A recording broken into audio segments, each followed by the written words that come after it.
Hello, and welcome to Foster Kinship's Kinship Information Session for relatives caring for children in foster care, specifically in Clark County, Nevada.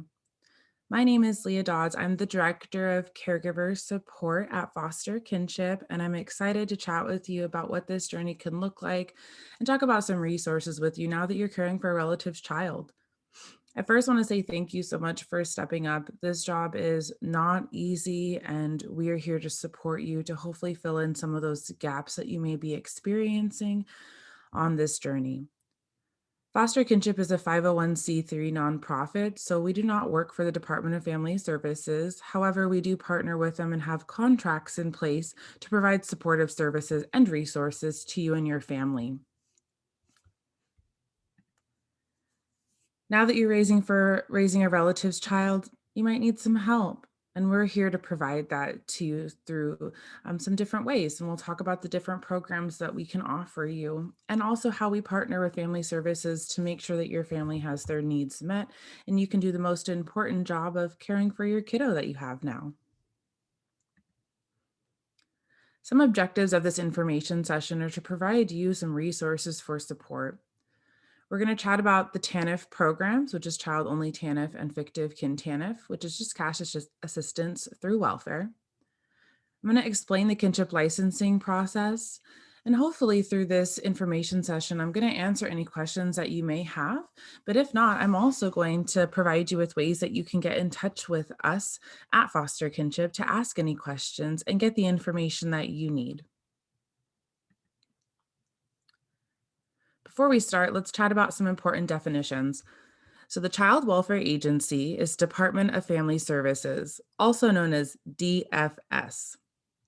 You'll often hear them referred to as DFS. Because your kids are in foster care, DFS has legal custody of the children. So sometimes you may ask us questions and we might have to refer back to the caseworker for the sole reason that they being DFS, has legal custody of the kids. Child Protective Services, also known as CPS, that is the unit that places the kiddos with you, right? And basically starts the process. After about 45 days, you guys will receive a new worker. So the child's worker will transition to a permanency worker. This is the person that you guys should probably see for the next year and a half, as long as the case is open.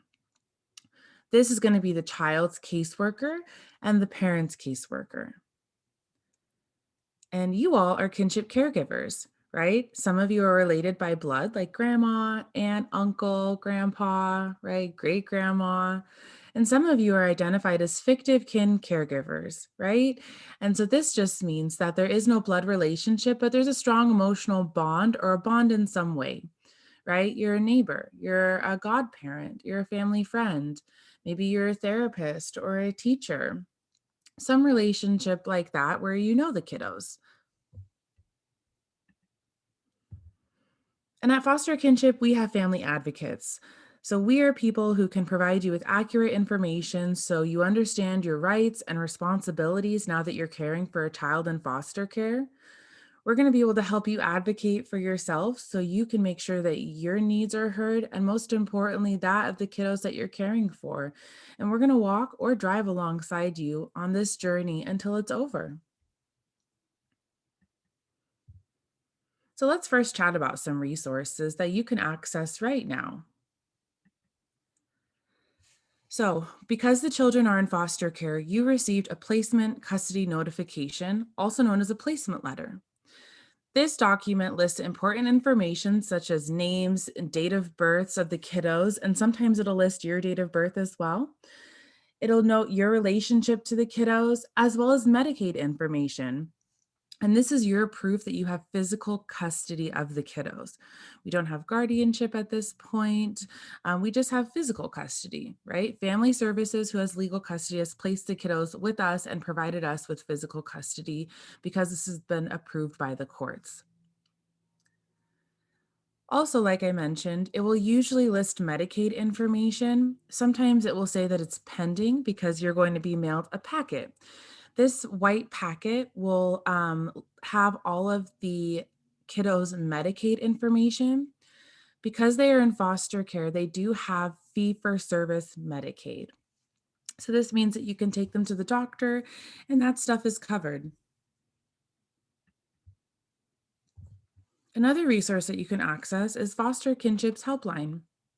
We're available Tuesday through Saturday, closed Sunday and Monday. You can call, text us, and we'll definitely get right back to you. We're eager to help you guys. You can use this helpline to ask questions that you might have, or if you're working with one of our advocates, to follow up with them. And if you just don't know who to call, you can always call us and ask that too, and we'll help you figure it out. At Marcy's Hearts Donation Center, located at Foster Kinship, we provide free diapers, pull-ups, and wipes, as well as other items. Sometimes we get donations of high chairs, or we have clothing for older kids. We'll get bikes. Anything that you might need for a kiddo, we usually have it, or we might be able to connect you to somebody who does. Oftentimes kids come into care and they may not have much, right? They may not have many clothes, as well as many toys. So there are some clothing resources that you can tap into right now. Like I mentioned, Foster Kinship's Marcy Hearts Donation Center. Feel free to give us a call and we can fill that for you. Hannah's Closet, they have a north location as well as a south location in Henderson.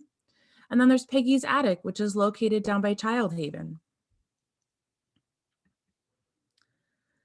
For childcare, there are a couple of resources. So the first one is a childcare subsidy through Urban League, and this is for working caregivers. So you do have to be working, and it will pay a majority of your childcare costs. Let us know if you need help applying. The second option is respite care. So Foster Kinship provides 4 hours of supervised childcare for infants to teens, and this includes your own kiddos as well. So not just the kids in care, you can bring all your kids. And we provide fun activities that also work on their social and emotional learning too. So we're not just babysitting, we're actually doing activities that should help the kiddos in some way.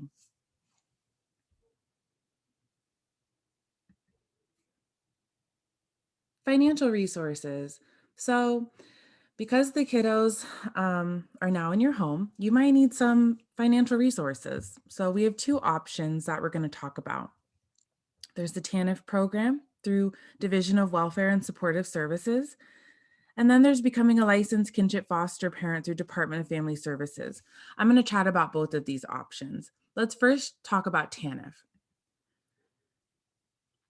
Here's the amounts before we talk about TANF. So TANF is $418 a month for one kiddo, and then you add an additional $60 for the other kiddos that you may have. So if you have two kids, you're looking at $478, etc. The foster care reimbursement payment is $680 to $700 per month. It's a daily rate and it's based on age. So the goal, if you qualify, would be to apply for TANF while you're getting licensed and then get the foster care reimbursement once you are licensed.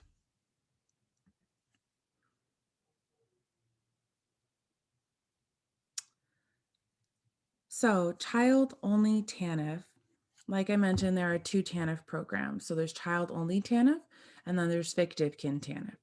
Child-only TANF is for individuals that are related by blood to the kiddos. So to qualify, you need to be related by blood, right? Your placement letter can prove this. You need to be below 275% of poverty. I'll show you these income guidelines in just a minute.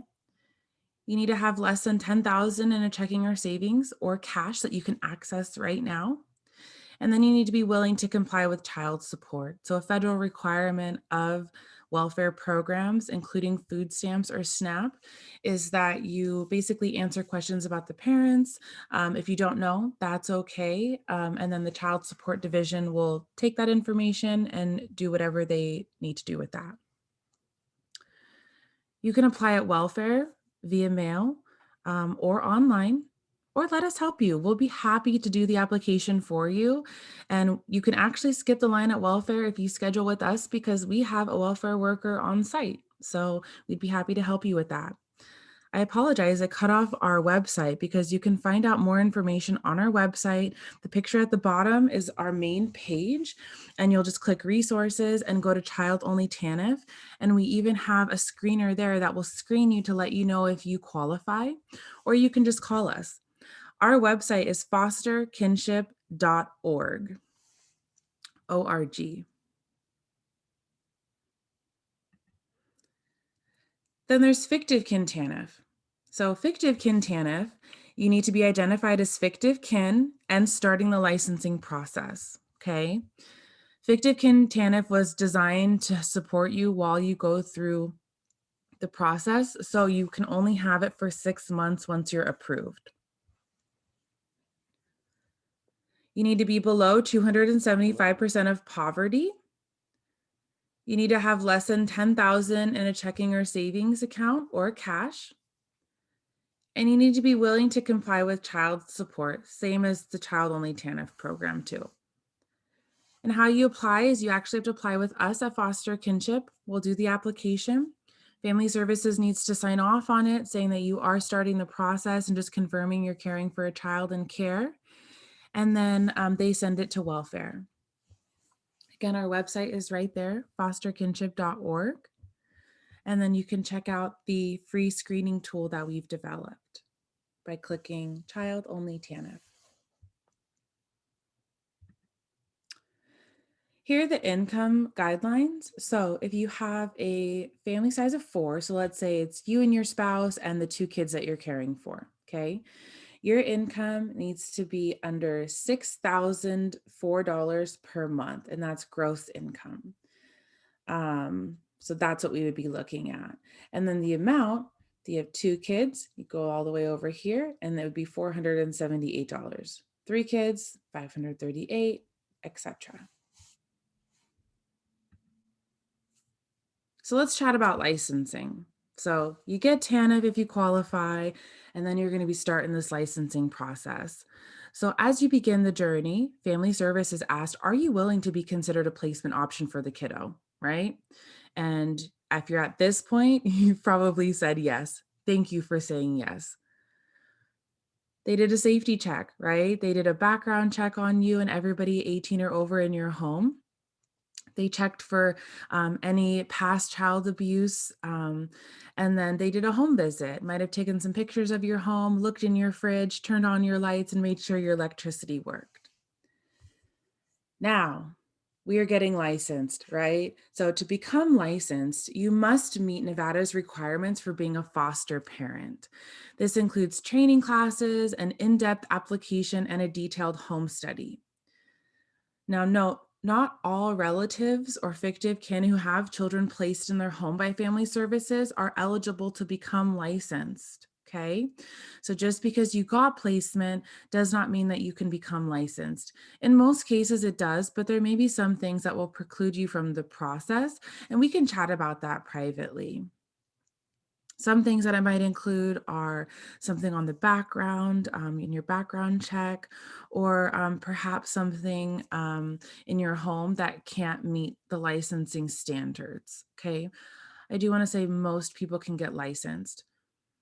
Also, licensing is a choice. You do not have to get licensed. However, in order to tap into the foster parent reimbursement payment, which I think that you should if you qualify, you have to get licensed first. So you don't have to get licensed, but you do in order to get that reimbursement, okay? So we're gonna chat about some resources if you're unlicensed, as well as resources if you're licensed in just a minute. You're not alone on this journey. As I talk about licensing, it can feel overwhelming, which is why I wanna first talk about our in-home navigator service program that we have. So we are going to walk alongside you on this journey. Our in-home navigator program is designed to bring services to your doorstep. We're going to help you begin the licensing process to make sure that you can apply for all of the benefits that you qualify. We're going to bring you resources like diapers and clothes as well. Okay. We're going to help you with all of the applications that you need to fill out. In our in-home appointments, you can expect us to complete the documents, have all of the applications ready for signatures. There's quite a few documents that you need to submit for licensure. We're going to help collect those from you and make sure that you can stay organized, and we'll keep up all of the paperwork, and we'll be able to let you know what's still needed, and we'll get all of that sent to family services on your behalf. And then, like I said, we'll provide you with diapers and any other emergency resources through the Marcy's Hearts Donation Center located at Foster Kinship. So how do you get licensed? Well, you're going to connect with us for an intake. We're going to call you soon if we don't hear from you, but feel free to reach out to us and get the process started sooner. After the intake, we're going to schedule an appointment to complete the applications that you may need. So that will definitely mean licensing, right? So we'll help you finish that application. You can also find it on our website if you want to just get ahead of the game and get started. And that's at fosterkinship.org/DFS, David, Frank, Sam. We're going to help you compile your references and gather those supporting documents, right, during that appointment. We'll chat about it. And then at the home visit, we'll help collect all of that and get the signatures. Then you need to do the kinship trainings. So there's 5 weeks of training for the kinship licensing classes. Don't worry, we'll get you scheduled for that. You'll need a CPR and a car seat class. And then there's a few other additional trainings. We're going to make sure that you have all the information that you need and organize it in a way that works. And you might say, well, these additional trainings, do I need a computer? I don't have one. We'll provide you with an iPad so we can make sure that you get it done. Or you can come in person. And for all of our in-person classes, we offer childcare as well. So you don't have to worry about that. We got you. Then once your application and your trainings are completed, we'll send all of that information over to family services on your behalf, and then they'll schedule a home study. A home study is where a licensing worker is going to come into your home and get to know you very well. They're going to ask quite a few questions, and then they're going to do your licensing inspection, which will make sure that you have all the information for. Then there's the final approval. So this can take a few months to complete, which is why we're here to walk alongside you and hopefully make it a little bit more manageable for you. So if you choose to get licensed, there are many benefits, and I always recommend it if it's a possibility, despite it maybe not being the easiest route, but it's the route that you need to take to acquire the most benefits. So the medical assistance will still continue. You're going to get the monthly financial reimbursement. And then the childcare subsidy that we chatted about earlier through Urban League will continue past 12 months. If you do not get licensed, the childcare subsidy will turn off at 12 months. So if you have childcare for the 3 kiddos that you're caring for and you choose not to get licensed, you will have to pay that after 12 months. So that in itself is the reason to get licensed.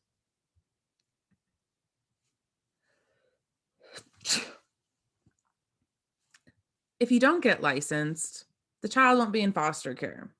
This is the myth that we often hear. The child's going to be in foster care regardless if you get licensed or not. Like I said, licensing is a choice for you as a caregiver.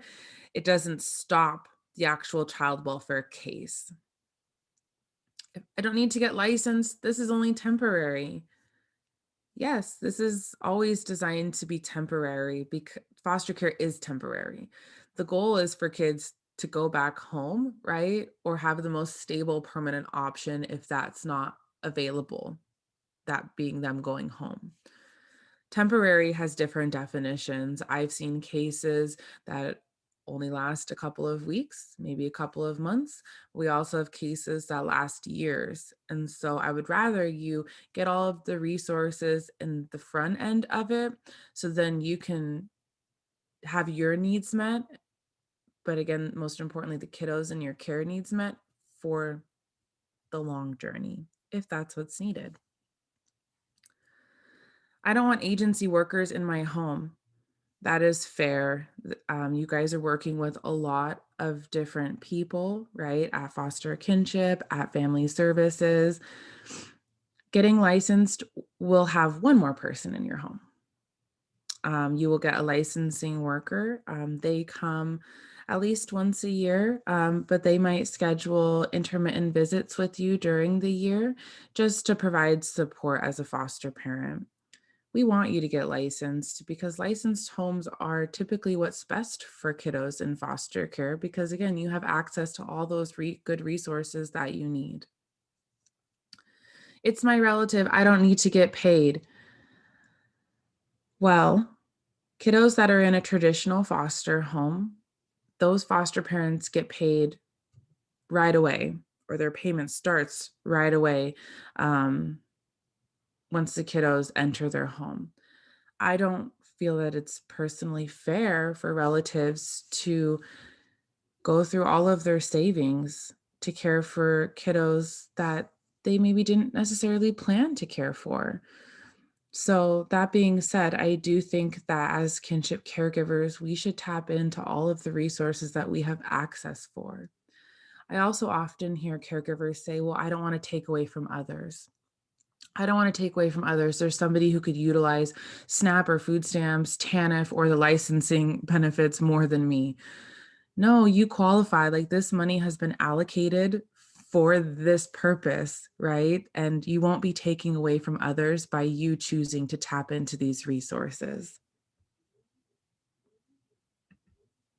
So maybe you've heard all of this, then you chat with us and you still don't want to be licensed.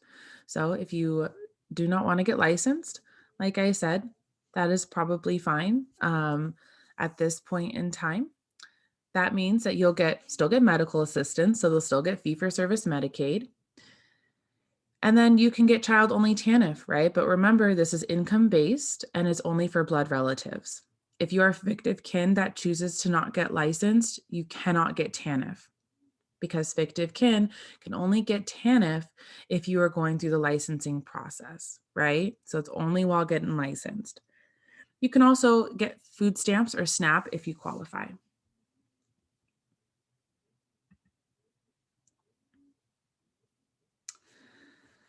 So that was a high level overview of the licensing process. Like I said, we're going to be in touch with you to complete a quick intake with you, kind of chat more about your needs, and then get you started if that's what you choose.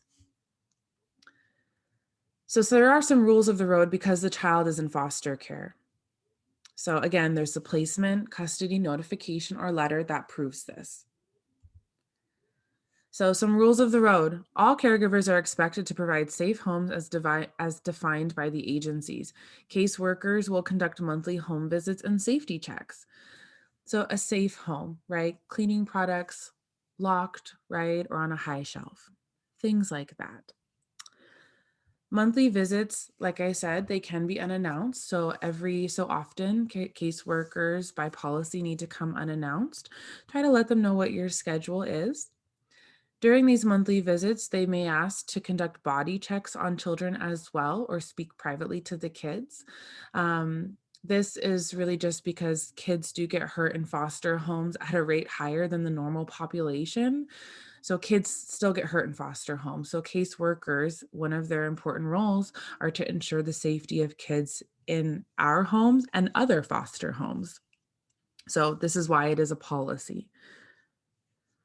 Also, some other rules, you will need to abide by court orders. So this can include visitation as well as contact with birth parents. So the courts or family services may order that there are visitations 2 times per week, right, at this location. And so as part of our role, this is one of the rules that we'll follow.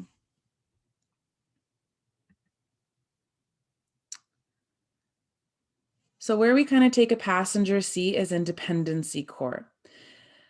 So this includes reunification, right? Reunification is not necessarily up to us as caregivers, right? The courts are monitoring this progress based on permanency hearings. Permanency hearings occur every 6 months, and they're basically status checks. How are the parents doing and working towards their goal of reunification? Or if the goal is no longer reunification, how is family services following the next goal, which maybe is guardianship or adoption, which we'll chat about in just a minute. And if parents are unable to get their kiddos back, the law in most cases requires that parents' rights are terminated. This is often known as termination of parental rights, or TPR. And this can be initiated for any child who has been in foster care for 15 out of the most recent 22 months. And you may be asked to attend all court hearings with the kiddo. So check with the caseworker because they'll let you know. I also often recommend for caregivers to attend so you have the most up-to-date information. You can provide feedback to the courts. There is a court feedback form as well, which just allows you to provide information on how the kiddos are doing. You can let me at Foster Kinship know, or any one of our advocates, and we can provide that to you. Or you can chat with your caseworker and let them know you want to fill out the court feedback form. And permanency plans. So permanency plans include options for stability for the kiddos, right? And this includes them going home, reunification, guardianship, or adoption, or aging out for teenagers who may be emancipated from the system. So at the end of the road, what does this look like? I mentioned reunification, which I do believe is the best option if parents can provide a safe home for their kiddos, right? This means that they'll go home. Sometimes this is monitored. So after they are reunified, the case may stay open for another few months so that family services can monitor their progress and see how they're maintaining and what other supports may be needed. If kiddos are unable to go home, you may be asked to take guardianship. Please chat with us if this is something that is being offered to you so we can make sure that you understand what that means for you as the guardian. A guardian is someone appointed by the court to care for the child until he or she is 18. If you become the guardian, the court grants you the right to make most decisions regarding the child. So, as the guardian, parents' rights are suspended and you are legally and financially responsible for the kiddo. For adoption, as an adoptive relative, you actually become the legal parent. So, you can make all parental decisions and assume all parental responsibilities. There may be additional resources for both options, adoption and a subsidized guardianship, which is why I'd like to chat with you about it. The major difference between guardianship and adoption is that parents' rights are terminated with adoption. So you become the legal parent if you adopt a child. With guardianship, parents' rights are just suspended. So while you have legal custody and control of the child, the courts still oversee the case, right? So with guardianship, there are annual reports that you must submit, and guardianship can be terminated, meaning the kids can go back home at some point. With adoption, once you adopt, that child is your child, and you will raise that child, right, as their parent. So I'd be happy to talk more about each of these options for your specific situation. So, what are the next steps? Connect with us for an intake. Come in and let's get some resources and support. We want to help you apply for all of the resources that you qualify, such as the cash assistance through welfare that I chatted about with you. And before we apply, we'll make sure that you qualify. And thank you for all that you do. We really cannot wait to work with you through one of our many programs, hopefully all of our programs, and provide support to your families. Please feel free to reach out to us at any time, or like I said, we'll be giving you a call. Thank you so much for all you do.